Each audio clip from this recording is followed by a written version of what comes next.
Hello, everybody. Welcome to the You're Too Valuable podcast. My name is Gregory. I'm one of your Too Valuable podcast hosts. As you can see here, if you're watching us, there's only two of us here. We actually have our guest, which is Justin. I'm really glad that he decided to come back. We didn't treat him too terribly on the last podcast that he was here, or last couple of the two. And so I'm kind of excited that he's here. And so say hello, Justin. Say hello out of our listeners. Hello, Justin. Very, very excited to be back. I guess I did okay because y'all invited me back. You um, did well. You actually did really well. Thank you. yes, yes. So, I have a background in retail. My career spanned for about 15 years, and then about a year and a half ago, I transitioned to financial services. So something completely different. Wow, that's a big change from retail to financial services. That sounds like a lot of work right there. A lot of it. Well, I did want to give you guys an update, or sorry, you all about an update about Robbie and Jesse. As you know, they're not here. Robbie is still dealing with some health issues, and so is Jesse now. And so we're going to wish them all the best and well wishes and get them back onto the podcast as soon as possible because I'm pretty sure they miss, kind of ragging on me a little bit. I don't know why they would miss that, but I'm pretty sure they do. And I don't know. That's what I think about, anyways. Um, do you think they actually enjoy that, Justin? Absolutely. I think it's Of become course. one of their greatest pastimes. Oh boy. Oh yeah, yeah, yeah. So today we're gonna be talking about raises. If you want to talk about it or say it, it's like raises. I'm putting up air quotes for those who are actually not watching. It is the 2 or 3% kind of like raises that you get. Sometimes they're kind of tied into performance reviews. Sometimes they're not. Have you ever had to deal with those, Justin? I'm pretty sure being in retail and management, you probably had to. Yes, yes, absolutely. I have. I remember the transition from dollar raises, actual amount raises to percentages.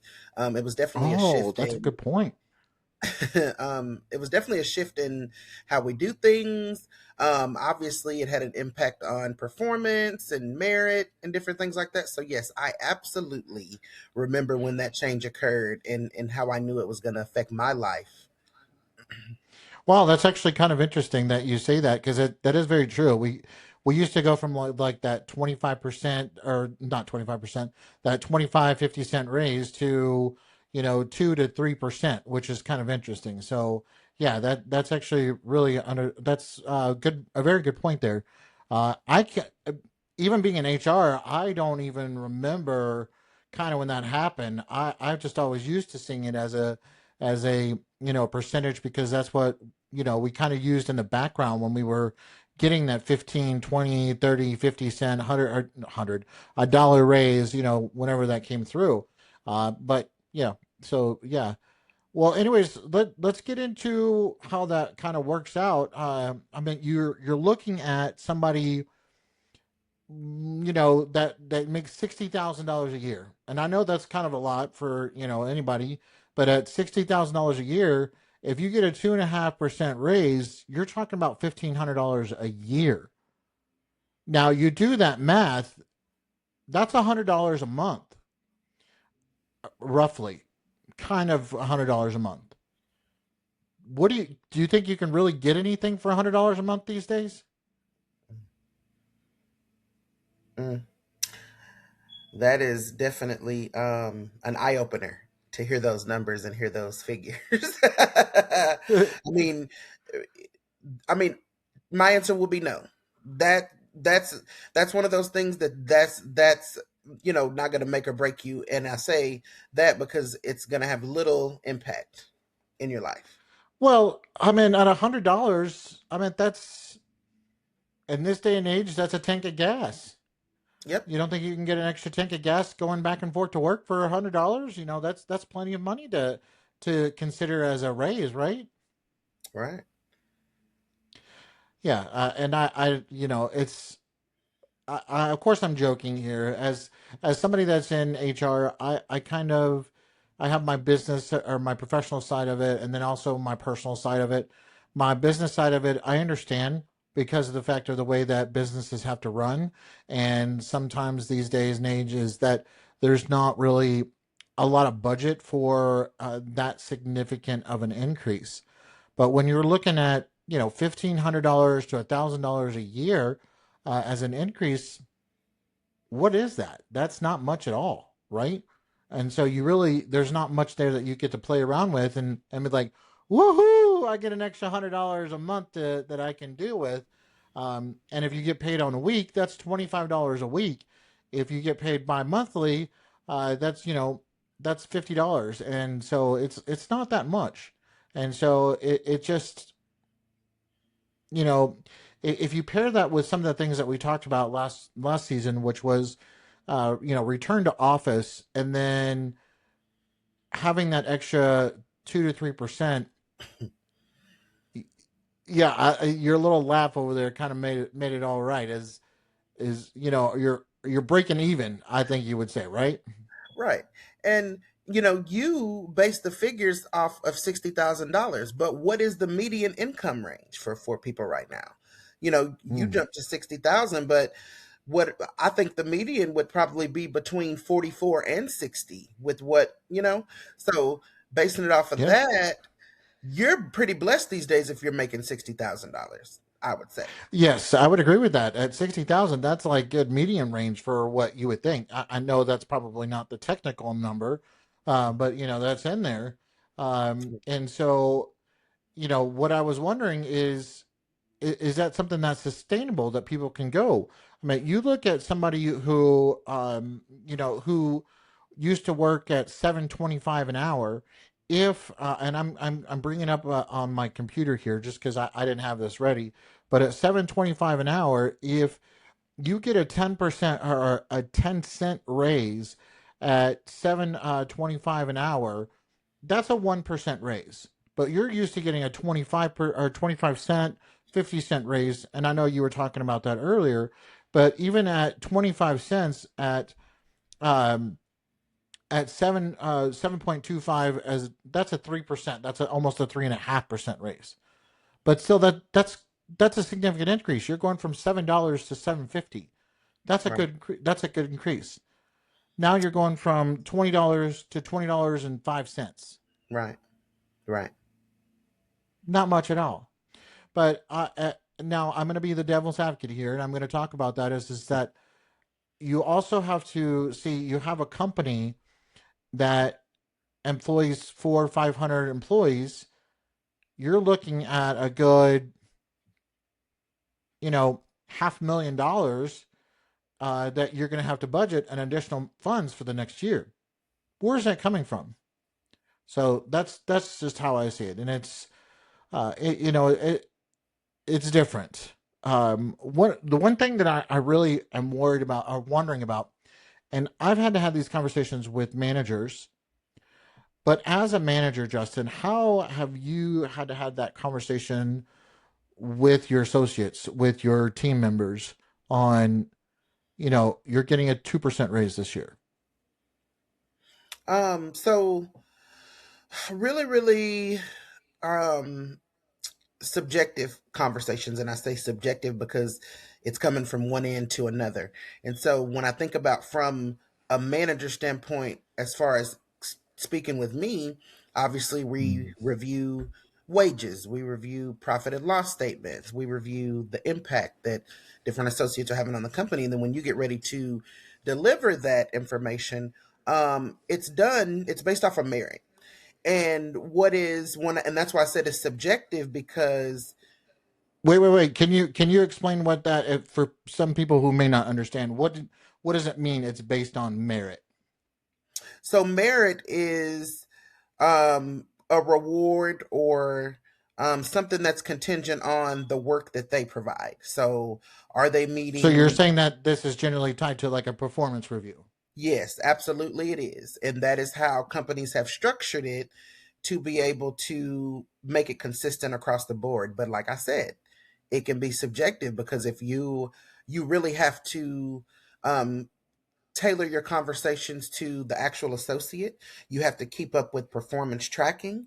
You have to remain consistent in measures across the board. So I say that it becomes a little bit subjective, because what about the associate that's quiet, that you don't have as much of a connection with, or want, or you don't see something that this associate does? So that's why I say it's a little bit a little bit subjective. But yes, um, Yeah, I mean that actually brings up another good point as well. There, Justin, is that you have that biasness that's actually out there, and as somebody that's in HR, we're supposed to go through a term called norming, and we're going through to that way we can make sure everything. I'm not 100% sure if it's norming. That's what I think it is, but it flatlines everybody so that way, if person A is in this category and person B is in the same category, why is person A getting a 3%, but person B is getting a 1%? We want to make sure we're baselining everything on there, and so some companies don't do that. But what you were telling us, Justin, is that if there is that biasness there, that can have an impact on that. right. Absolutely. And I remember at a certain when I reached a certain level in leadership, we had what was called calibration calls. So Oh, when that's it. Calibration. Thank you. You got yes, yes, you yes, did exactly. calibration. You got the terminology for me. Calibration. That's it. If you're um out there and you're listening and and you know who I am, I'm sorry I couldn't get the word out, but thank you, Justin, for that. I appreciate it. Absolutely, absolutely. You would have calibration calls, and I have to say that in some instances where upper management has had a connection with an associate, they will agree with you if you want to go above, 1, 2 medium.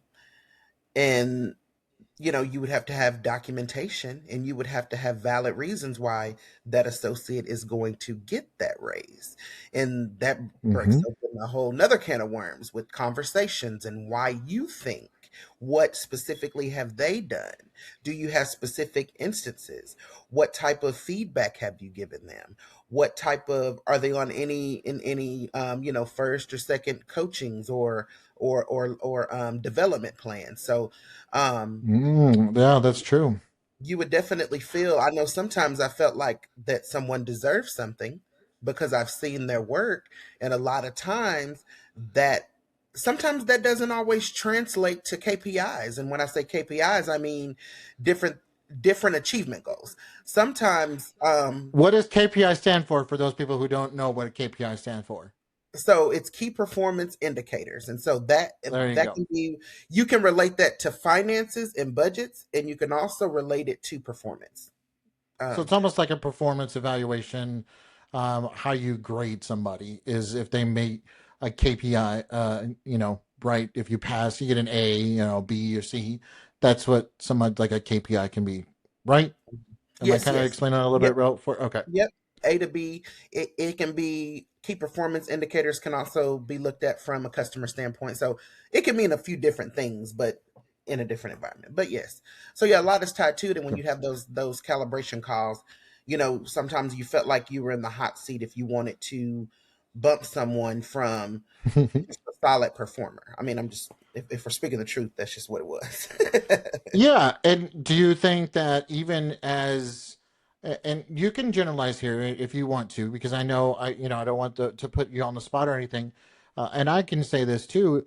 Do you feel that certain managers would fight a little bit, maybe even a lot harder for their favorites or people that they wanted to see get more in their raises?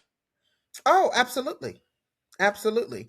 I've seen that many, many times. Someone they had a personal connection with, someone they have a background with that transfers from a different place to where they've worked even at a prior company with, prior relationships, family connections, where someone has asked someone to hire someone, and, they help them kind of stand out. Absolutely. I have seen that. And that's why I said that, that word subjective meant a lot, because it can translate to a lot of different situations within, For sure. trying to give a performance review to an associate. So I'm gonna go back to where we were talking about earlier when we were kind of tying this back to like the reviews and that KPI and things like that. If you're in the meetings, and I can speak about this for HR too, is yes, this does happen. I have seen it happen where you get from maybe a senior leadership or even from another manager or a co-manager or whatever, where they're like, I don't ever give anybody a five. I don't give anybody a exceeds expectations. That just doesn't exist because, and I think Robbie said this a while back, or somebody was like, um, everybody can do better. Everybody can always improve, and so nobody exceeds your expectations. Have you ran into that and seen that's actually the case in real life? Um, I can say that that's a generalization. I Ah, definitely okay. feel like that. Um, I can't, educationally put a percentage to it based off associates, but I have definitely worked with people that have literally hit every pillar that they needed to hit to be to receive top performer. I have definitely seen that. And I've seen associates that, you know, probably shouldn't even get a solid. I've seen both. So yes, I believe that that's a Mm, generalization because do I believe people have room to grow? Yes, but do I believe you can give someone tangible goals to achieve based off what the system says or the measurement core and they can hit them because I've seen it multiple times. okay. So now the other way that I have seen this work when it comes to a budget and budget perspectives and a budget the way that goes because it's all about budget. We want to make sure we don't spend too much money. We still need to. We're a business, so we need to make money. I mean, that's what businesses are there for, to make money. And so you're getting a budget from your finance team or from your senior leadership, and with that budget, let's say your entire budget is $10,000 and that's on a forecast of 2% based on all of your employees under your group. And you can allocate that money to anyone or to anyone's that you want to on a percentage basis, like a 1% here, 2% here, 4% if you really feel like it. Have you run across that too? Mm, so the different levels of leadership I've had, I haven't directly been told that, Okay. but there are other meetings and different things that I have heard of that I've, known that go on that says, hey, this is what the budget is going to be. And that's the whole point that leads to those calibration conversations, which is like, hey, Oh yeah, that's true. Yeah, you know what I mean? for So sure. it's a direct correlation. Now, while like I don't think that anyone sits and goes, you can only give this out, but there's those conversations that says, hey, rate people in reality. There's no one Hmm. perfect. So those messages they were conveyed to us just in a different kind of way. But let's go back. We have to go back and look at the numbers because they are, it is a business that wants to be profitable. So yes, I've been in situations where that has been brought up, but I can say just in a different kind of way. Okay. Yeah, and it's a difficult situation no matter how you say it and how you put it, no matter what. And that's because, we're we're humans. We need to have, proper compensation for our work. And we expect that, hey, we're going there, we're doing great work, reward me for it. Give me that extra money. Right. Now, the one thing that I kind of as like a personal kind of thing that throws me off is two parts here. One of them is inflation. Inflation is 2, 3, 4%. Hopefully, not any more than that. It really ranges 2.4. on what's going on in the world. Yes. So is that 2, 3% raise that you were given really a raise, or would you consider that, as we would say in the world, a cola or a cost of living increase? Uh, you know, what are your thoughts on that? So I was doing some research, just reading, and in February they did the final statement. It'll be updated in April, for the U.S. And currently we're sitting at a 2.4 inflation rate. Now, how does that Mm. equate to hourly? So so let's say if you get a 3% raise, you're just above where you're going to see some of that raise. But if you get a 2% raise, you're actually making less when taxes and everything are calculated. So inflation definitely plays a role in the amount of money that you're actually going to see from a percentage type raise. Now, do you? This is actually just a question that came off the top of my head, and I'm gonna kind of piss myself off here a little bit, but because this is my personal opinion, and yes, I did say a little bit of a word, language, Gregory. Um, if you're really doing that, is it really considered a raise, or is it just considered here? Let me give you some extra money, and then it's just like, did I really get a raise or not?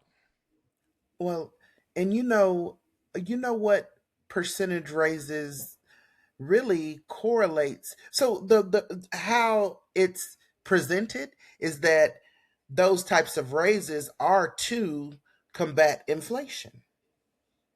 But if the numbers don't fall in line by the way the model looks, you're losing. That's just the facts. Yeah.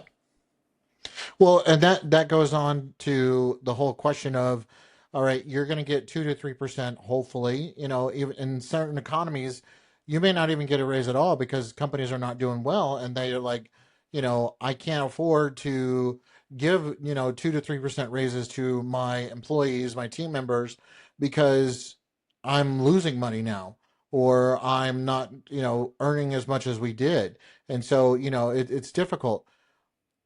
That begs to differ of we had talked about before on people who job hop and we go from one particular job to another because when you do that, Robbie sent me this quote or this thing is like he's got people that move and they get 10 to 20% in salary increases with a new offer.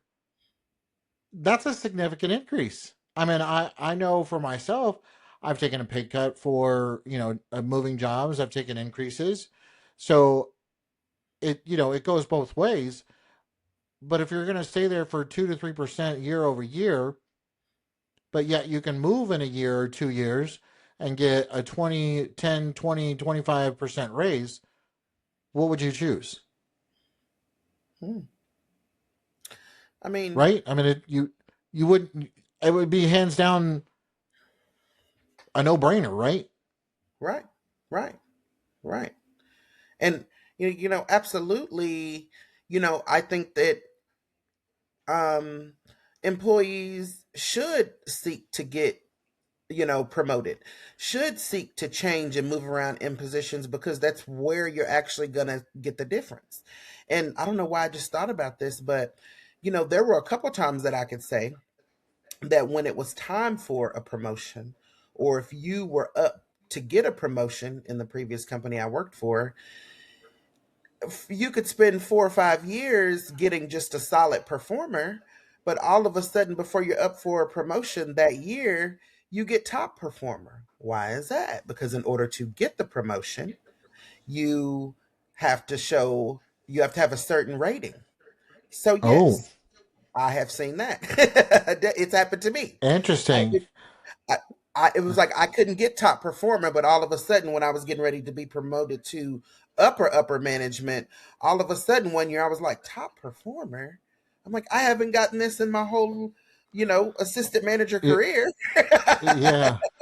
That all of a sudden, before I was gonna be promoted to the head manager, it had to be a certain thing. But that's kind of getting off topic. But yes, I No, no, think that actually that's not getting off topic whatsoever. I mean, that makes a valid point of where we were talking about earlier of, you know, are you somebody going to fight for you for certain reasons? And I mean, that's a perfect example of yes, they're going to fight for you for a certain reason because I want to promote you. I want to Mm, get you another, another position. And if you're just at meet expectations, they're going to be like, why do you want to promote somebody that's at meet expectations? You got to have, exceeds expectations or top performer in order to get that great promotion. And yet they don't want to give it to you other times because that can limit or, that's going to be like, oh, hey, I got top performer. I should get more money. But they don't want to do that. right. You see what I'm kind of getting at there? Absolutely. No, that's just kind of funny. So if you're looking at kind of the different industries, and I've been in lots of different industries, this is for sure, and I can say it's really close to the same, no matter what industry you're in and how it goes. It's just the way that it's going to happen. Uh, Looking at it from a leadership point of view to kind of just an associate, individual contributor type of situation. What do you think is more difficult, the manager level or the individual contributor kind of getting that information? I would say more important, it's going to be on leadership and management because, kind of like I touched on earlier, you can have associates that are working to meet certain goals, but if I, as a manager, don't observe and don't give correct feedback and document feedback and track progress, then it's going to be to the detriment of the individual contributor. So I think it's really really important when knowing that that's going to be the situation for leadership and management to really pay attention to how they are tracking associates accountability, and that you Hmm. really are consistent across the board. Right. And that goes back to that level mindset or what did you call it again? I done forgot. Where you The level set everybody. Oh, Calibration. There you go. Look at us. Calibration. calibration. Calibration. I Yeah, was trying to go calibration. back because we said a lot of words. So I'm I like, hey, know we've said a lot of words. what It's word are you saying tonight? uh, oh geez, it just gets all mixed up in there. And so now if you're looking at all of that and you're getting it together and and I've seen this happen, so I kind of I think it's funny. Uh, you were talking about your manager getting it all together and putting it together and then distributing it. What happens if an employee gets a hold of or a team member gets a hold of the whole list of raises and they may say a couple things. They could see, why did I only get a 1% raise when, John over there or Jane over there got a 5% raise? And I do a heck of a lot more work than they do. How do you think that works? um, so that kind of poses another idea that comes to mind, or some experience that I have. So in order to keep up with inflation and The the air quotes cost were of there for those who living don't and know. everything, there's I've also seen an increase in new minimums. So there's a pay scale range, and there's a range of that goes from $14 to $19 that you cap out. Well, sometimes in order to combat inflation, or to make the jobs more competitive, or to meet the needs, the hourly wage or the new minimum will raise, and associates that have been with the company for 14 years, their rate still stays the same, while someone that is just getting hired in or only been there for a year jumps up $2 or $3. That definitely played a role in how they're going to feel. And so, kind of like, it was kind of, it's very much frowned upon that an associate would get a list of the raises. But when you had to present that to your associate team, the other associates are standing there like, what? Like, I have been a dedicated Wow. associate. I've been with this company for 20 years. And all of a sudden, this kid that's only been here for a year, and I say kid, that's lack of a better term, but this younger, a member of Yeah. the younger generation, it was just hired into this role, and they're making $2 more than me because this is the company's new minimum. So that tells Yeah. a story right there. Yeah, and that definitely I was gonna actually that was gonna be my next topic, but that's a good leeway into it is that, you can have somebody who's gonna start brand new, fresh, making more money than a tenured employee. And how is that gonna look? I mean, that going back to that question of, if the information leaks and, everybody finds out what people are getting and what they're making, you could have that leak of, hey, why is Jane, who was hired 2 months ago, making more than I am that I've been here for 4 years? Mhm. And so, that's gonna hurt morale real quick. And as somebody who works in HR, I know that we have to look at that and making sure that we're kind of like, if you want to say, keeping up with the Joneses and making sure everybody's on the same mindset, same level. And, we're looking at it to see who makes too much. I don't know if too much is the right word, but who is not getting it paid. And then we have to kind of compress them all together to find out, oh, employee A, employee B are the same experience, same, everything, education. Why is employee A making less than employee B? And so we have to do that, and we do that quite often. That's some of the things that I tend to do because I want to make sure that everybody is on the same level. And that goes back to your question, Justin, of what happens when somebody who comes in now, that minimum is not where everybody else was at. That's actually what should be happening in the background whenever you raise that minimum. So let's say your minimum is $14. You get hired in at $14, and then 2 years later the minimum goes up to $15.50. And this is not a government minimum. This is your company minimum. Everybody who is at that $14 should be increased to that $15.50, no matter what. And then I'm going to use a special term that I like to use. It's called a penetration rate. And I know it's funny if you laugh at it. I laugh at it myself. But the penetration rate is how far that you are inside of a pay scale. And by that, I mean, if you're on a pay scale between $10 and $12, you currently make $11, you're at the 50 percentile. If we bump that up to $12 and $14, your 50% should still be in that range. So therefore, you should be not bumped up from $11 to $12. You should be bumped up to 13. And so that penetration rate of what that range is should come into effect. And a lot of people don't do that. And it's like, oh, I'm already going to give them a dollar raise because everybody's now making a minimum of $12. That's not the way it works, because you have to also account for what you were talking about, which was experience, and you also have to give them for their education and their tenure, right? Absolutely.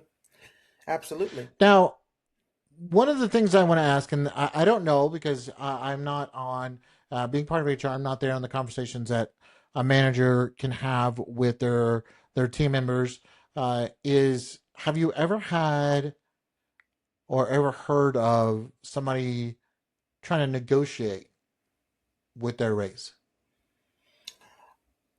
So that's I've experienced it some, but like you kind of talked about the different companies, when you work for a certain corporate company, a public company, that negotiation is kind of understood at the beginning that this is the solid rate.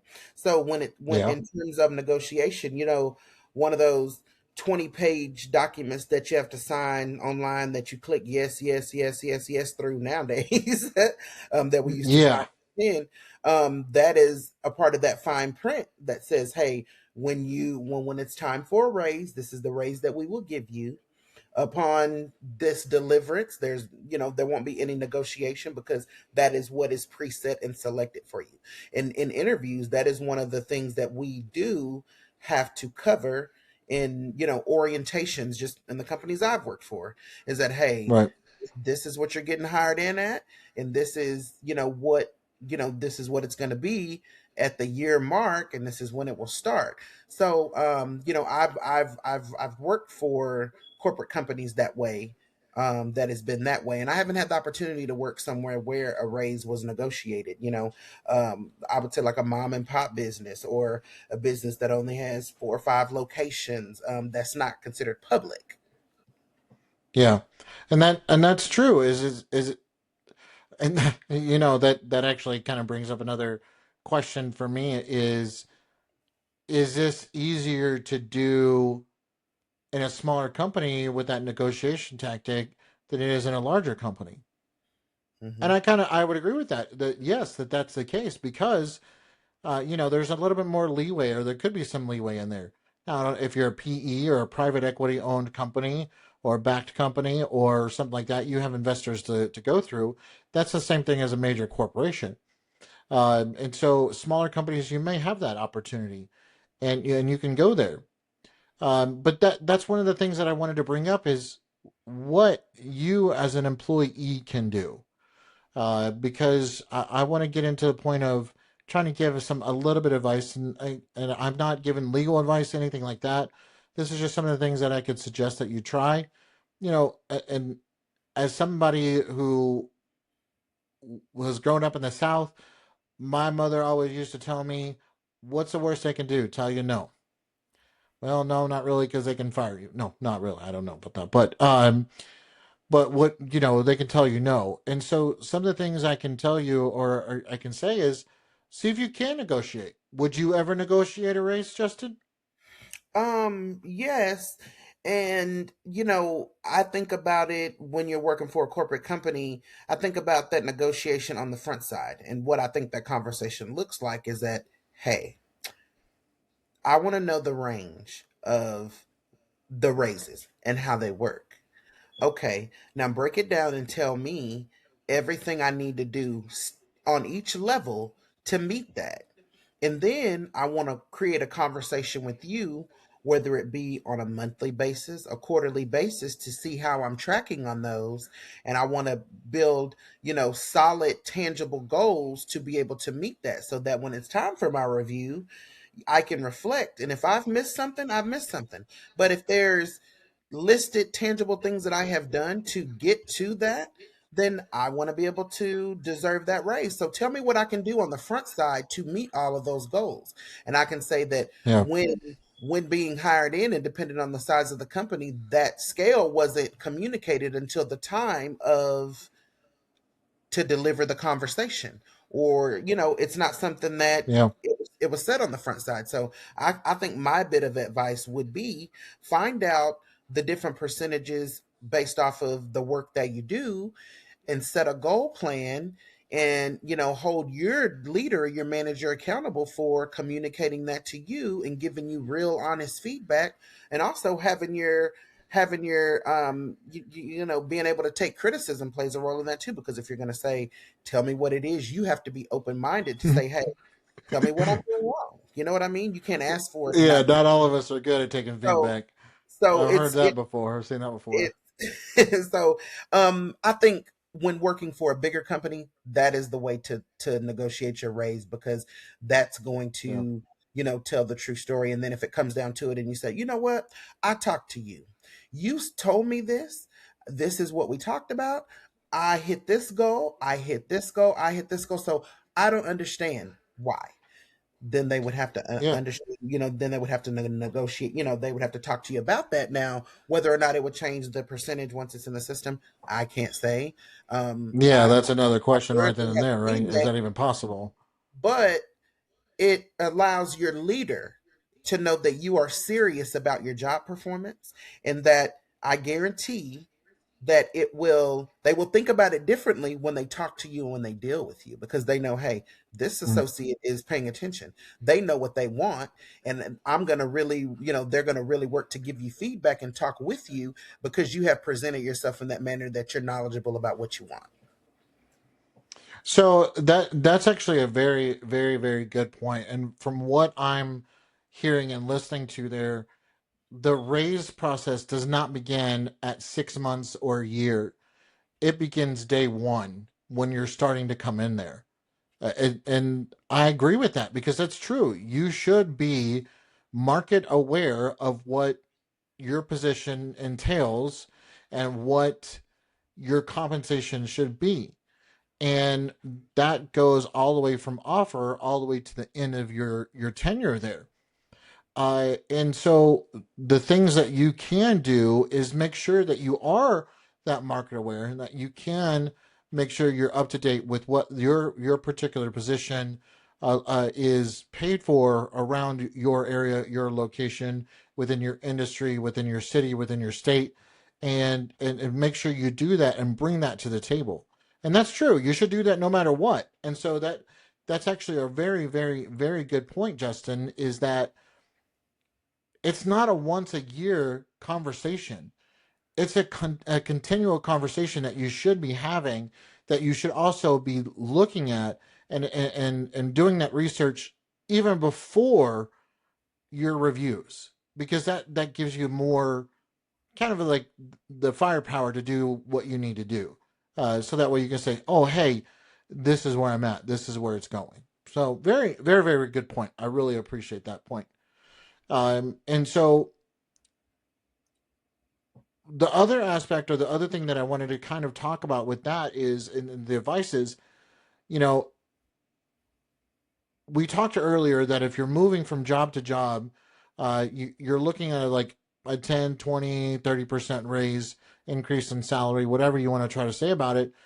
You know, is that something that you should be doing anyways in order to kind of combat this whole 2 to 3% small raise, not really a raise kind of thing? What I mean, do you even think that that's realistic in your workforce? Hmm. I do. And that kind of starts as part of those conversations, like, what do I need to do to not only get the raise, but my conversation was, I'm looking to get promoted. Like whenever I would tour with a district manager, regional Yeah, manager, when I'm talking to, my direct manager, it was like, hey, what do I need to do to get promoted? I need you to hold me accountable enough to get promoted. So absolutely, that is something that you would need to look to be able to um, um, make yourself marketable to be able to get that position. Because the way that I feel, that is where you're going to see the biggest increase. Think about how yeah, long you would have to work in a position where you're only getting that 2% raise to make money that is going to change your life. And really, yeah, it's going to be getting a promotion, which those conversations and feedback have to go in that, and changing positions and doing different things. Even considered, there's a difference between salary and hourly, but then changing positions to where you make a little bit more based off of the type of job and the competencies of it, so you get paid more. So yes, moving around and getting promoted is the way to go, especially when you're working for a corporate chain company. yeah. And that's also, that's important to understand is that you have to continue to do what's good for you and understand that what's good for you doesn't necessarily going to be good for the company. And sometimes you just have to do what you need to do. And now, the one thing that I want to talk about on the company side, and Justin, you may not be able to kind of come in onto this side, is that companies tend to have, just like in anything else in this world, they have that budget. We talked about that earlier, and companies are going to be like, oh, hey, I've got $10,000 to use on my budget, but if I can only give out 5,000 of that, that's $5,000 more than I can get, that I can not necessarily keep for myself, but that's $5,000 that the company is not going to have to spend. Hmm. And so you're going to have that leeway there. And so that kind of goes back to the question of negotiating, is allow yourself to negotiate that amount if you can, because you never know. And you don't know if that's actually going to happen or not. So, one of the things that kind of aggravates me as somebody who's in HR and somebody who's dealt with senior leadership, lower level leadership, is the concept and the mindset of let them leave. Let's give them 2 to 3% raise. And if they don't like it, let them leave. We can hire somebody else. But then again, you have that mindset, and then it costs so much money to rehire, retrain, re-get that person back to that original person's like level. That's a lot of money. And you're averaging like 50 to 200% of their annual salary just to do that. And you're wanting to save $4,000. So just think about that. And some companies don't understand that. It's like, put that mindset out there. How much money is it going to cost you to rehire, retrain, and have your talent acquisition person go out there? This is something I'm very passionate about, and I try to explain this to some of my leaderships, and sometimes it just doesn't come through, and it just you know if that's the case. Now, the one thing that I want to bring up in final is to discuss, do we need to get away from this merit based increase raise type of thing?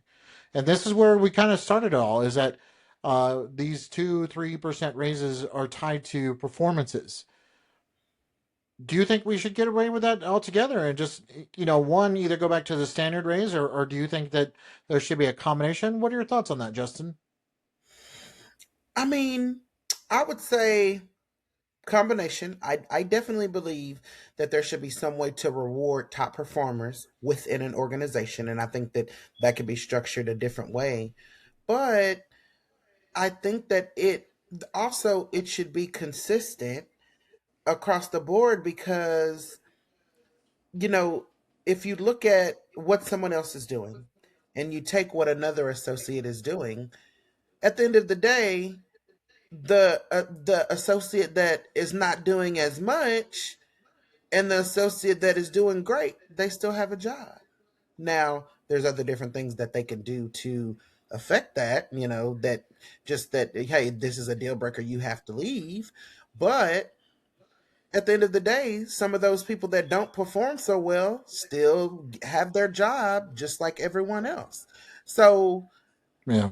I think it's a double edged sword. Do I think the pay should be consistently, and I don't think that all of it should be based on merit, but I think that maybe there could be some sort of program, there could be some sort of goal tracker that you can get 10 more cents. You can get another 25. You know what I mean? So I think that Yeah. it could be a hybrid process if, thoughtfully planned out, where it fits the needs of the company.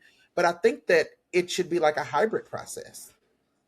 Yeah, and I kind of agree with that too. You definitely need some merit based part to it, but for somebody that I wish we could do, I wish that we could do something where it was more along the lines of a um, where you had that cost of living increase, or that COLA, or cost of living adjustment is what that really stands for, and then compared to, and getting that other merit increase. So that way you have both of them together and they're not tied together. And I think it used to be something that was out there.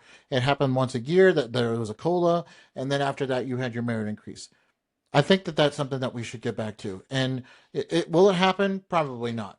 Should it happen? I think so. And my advice for business out there: do that.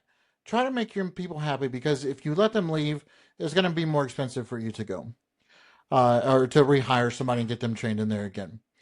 So, I wanted to say thank you very much, Justin, for coming in today onto the podcast. I know it was a little bumpy, still a little bit rough from the season break and trying to get back into everything.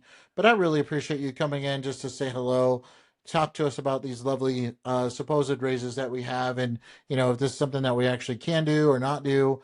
You know, I really appreciate it. So, do you have any final thoughts out there that you want to give to our listeners? I would say it all boils down to how you want to grow and what you want to do. So when you start with the company, find out what you need to do great, be great, stay consistent so that you can work towards getting that higher percentage. You can work towards getting promoted because ultimately the job that you deliver is contingent on it all. So always strive to be great, be the best so that you can be among the top pick. Yeah, good point.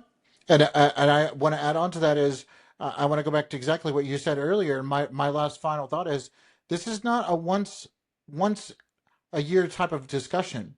You should be having this discussion all year long. Make your opinions known. Make it known that this is what you're working towards. Because if you make that known, then that's not a surprise that's going to come up. And so, yeah, there's things that are out of control as far as like budgeting and, what the company can and cannot afford and economy and all this other stuff. But keep that conversation going. Don't make it once a year. Make it more than once a year. I know it's going to be annoying to your manager. It's going to be annoying to leadership. You just have to let them know that you're worth it. Sell your worth, and I think I've said that before. So sell that worth. Well, thank you again, Justin, for being here. I wanted to talk about stories at your2val.com. That's STORIES at you are the number two and then VAL.com. Send us some stories about this. Also, send us some suggestions on what you want us to talk about, what we have, and let us know if you actually want to be a guest host like Justin here, and let us know if you want to come on. I'm hoping that Jesse and Robbie get to come back soon. And if that's the case, we're also going to have Justin so that way all four of us are on here again because I know I can hear them in my mind that they would have loved to kind of build off of what Justin said, and they would have loved to kind of pick on me about what I would have said from the HR part. Oh, I can hear it in my head, and I'm definitely not looking for it. I kind of am looking forward to it of them coming back. Next episode, I like how you laughed there, Justin. Thank you. Next episode is about quitting and who's actually really happy. Are you happy? Is the company happy? Let's get into that a little bit more, and I think it's going to be a little bit interesting to see. I honestly don't know who's going to be on. Justin doesn't even know. I might invite him on again because Robbie and Jesse may not be on, but whatever it is, I'm sure we're going to have a great time talking Hey, about it and hey, what's going to happen. if you keep on inviting me, I'm going to be ready to be on the payroll, Greg. So, I mean, I want to, Oh man, if look, I, and then you're going if to I, want a raise and if all I'm this going to other be stuff. doing Here we it, go. I want to be doing it. So, hey, I could be, Oh boy. I can become permanent. We never know. Well, we are out there on all of the podcast areas that and go out there, subscribe, like, comment on these podcasts. We really appreciate it. We want to keep out there and keep going on, keep making these seasons after seasons and episodes after episodes. Uh, the full crew is going to be back soon. Let's hope soon. Take care, everyone. Justin, thank you again. We will see you all soon. See y'all later. Thank you.